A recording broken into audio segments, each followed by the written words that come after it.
We can do it. God's with us. They didn't believe him. So God says, all right, do it your way. You've broken my promise. My promise, where I promised to give you the land. You have no faith in it. So we see right here in this verse that the covenant with Israel is not unconditional. It is quite conditional upon their behavior. We also see from this 5-month prophecy that a prophetic year is 360 days or 360 literal years. A prophetic month then is 30 days or 30 literal calendar years. A day is a year. An hour is 1/24th part of a day or 15 literal days. Now this breakdown here points to the next prophecy that we'll get into in the next lesson. But the 5 months here, we can calculate that out as 150 years. 5 times 30 is 150 years. This is one of the most remarkable prophecies in the entire Bible. It is so exact in its fulfillment. The prophecy was fulfilled beginning on July 27th, 1299. Starting on this date and for the next 150 literal years, Islam tormented like a scorpion, striking and striking and striking the Byzantine capital at Constantinople, but they were not able to capture the city during this time. It was on the 27th of July in the year 1299 of the Christian era that Othman first invaded the territory of Nicomedia. Now Nicomedia was across the straits from, it was in Turkey, across the straits from Constantinople, the city. And he goes on and he says, the singular accuracy of the date seems to disclose some foresight of the rapid and destructive growth of the monster of Islam. Well, this is Edward Gibbon. He was not a Christian. He was an agnostic. He wasn't an atheist, but he was an agnostic. And in his history book, he writes disparagingly of the Christian faith in many places. So his history book is not about Christianity and the fulfillment of prophecy. His history book is a history book. But at least he's honest enough to accurately give us the history. And by giving us the history accurately, we can go back and we can say, yes, that does fulfill the prophecy. The prophecy began on July 27, 1299. John Palaeologus was emperor of the Byzantine Empire, and he died in 1448 and left behind him a throne that was weakened by the continual threats of Islam, that stinging scorpion. They were without food in most cases. Eastern European neighbors did not appear to support what was going on over there. They were afraid of Islam too. They'd been attacked significantly. When John Palaeologus called out for help, he didn't get very many people coming to help him. They said, oh, we got our own battles to fight. When he died, it didn't look like the Byzantine Empire was going to survive for long. And when he died, a dispute erupted between his 3 brothers, not his sons, but his 3 brothers. There was Constantine, Demetrios, and Thomas. Thomas was off someplace. Demetrios was there in town. Constantine was over in Turkey. Demetrios, because he was there close by, claimed the throne. And he drew support through his opposition, the local opposition, between the union of the Orthodox and the Catholic churches.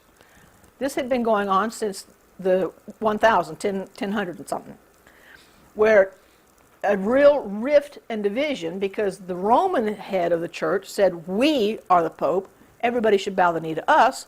Those in the Greek church, the Greek Orthodox church, said, no, we're not going to bow the knee to the Pope. We have our own system. And there was a major schism that came about in 1058. This is what this is talking about. Demetrios, this was still going on 200 years later, this argument. And Demetrios drew support, political support from the people, because they didn't want to be part of pagan Rome, of papal Rome. They didn't want to be a part of that. But Constantine, since he was in Turkey, he ran over there and he consulted with the Ottoman Sultan to arbitrate the disagreement. The Sultan, Murad, chose Constantine and crowned him in Mistra on January 6, 1449. It was unusual to crown an emperor outside of Constantinople, and it was unusual to do it without the Patriarch of the Orthodox Church, and he never received an ecclesiastical confirmation of his coronation. But it's also unusual for any power to go to any other power to be crowned, right? I mean, this would be like us having a dispute. You know, we got a 50-50 election on president. We don't know who to get. So let's go to Russia and have Russia tell us who to have president. I mean, that's what this amounted to. It shows the weakness of the Ottoman Empire at this point, that they could not settle this dispute. They didn't have enough standing army to have any kind of an army so they could fight a battle like they used to over who was going to be the next emperor. So you go someplace that has an army, and that's what Constantine did. He went to the Sultan of the Ottoman Empire, and he figured if he got his backing, then he would have enough threat to take the throne, which is exactly what he did. I'm not sure I made it clear. From that 1299 to 1449, that was 150 years. That was the closing of the 150 years, exactly, to the day. Another interesting fact is this man was named Constantine. Who was the first emperor of the eastern half of the empire? Constantine. Remember what we said in the last lesson about Romulus? Who was the founder of Rome? Romulus and Remus, right? Who was the last emperor of the western half of Rome? Romulus Augustulus, right? So we had two bookend names on the western half, and we had two bookend names on the eastern half. I just kind of found that interesting. Okay, we're done, except I'm going to show you a couple of maps.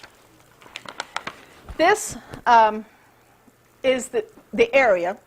I'm sorry this didn't come out any better, but anyway. That's the area that Muhammad controlled from 622 to 632. Muhammad died in 632, and his uncle took over. But that's only controlled, just Arabia. Within 100 years, they had expanded massively. They now had Persia. That's Iran was Persia back then. They had expanded all the way up into Spain. When they got to the Pyrenees Mountains that separate Spain from France, they were stopped. They were turned back at that point by Charles Martel. And it's significant that they were turned back because living in those mountainous areas of the north of Spain and the southern part of France were God-fearing people that came to be known the Waldensians, the Albigenses, the Huguenots. They were Sabbath keepers. They were God's people. They were not Catholics. They did not bow the knee to Catholicism.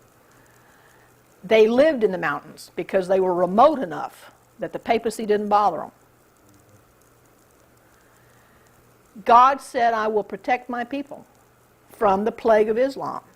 And he did. He turned them back at those mountains. Eventually, over the next 100 or so years, Islam fell completely out of Spain. But they left behind a remnant that went on and developed into the Renaissance. Islam was not a bad religion. You'll remember what we said about the Dark Ages. Under papal Rome, education dropped. There was no education. There was no Bible. There was no knowledge of any kind being promoted. Islam was very educated. Islam had medicine that they practiced that was accurate medicine. Some of the things that Islam did, we still do today in medicine. They understood chemistry. They understood math. Islam and Persia are the foundations of your arithmetic, of your algebra. The word is Islamic. They left behind in Spain schools that they had established at Toledo and Salerno primarily. Those schools continued even after they ran the Moors out of Spain and ran them back across the Gibraltar Strait. They left those schools. Those schools then went on and became the foundation of the Renaissance that brought learning back to Europe. Back to what I had said about the Waldensians. The providence of God was so remarkable in delivering these peoples from the plague of the Saracens that in 726 AD, when they attempted these southern parts of France, they were so terribly destroyed and with so little slaughter on the other side that history can scarce afford a parallel. God protected his people, and he will protect his people today, too. We need not be afraid of Islam if we're Christians. This is the extent of Islam in 1500. They had conquered enormously. They were in India, but they had a hard time rooting out the pagan religion that was there. Hinduism was very firmly established. They could do some inroads and convert some people, but by and large, India was resistant to them. But they did convert all the way over into Indonesia, Southeast Asia. They pushed the Orthodox Christians out of, once they conquered Constantinople, they pushed the Orthodox Christians north into Russia.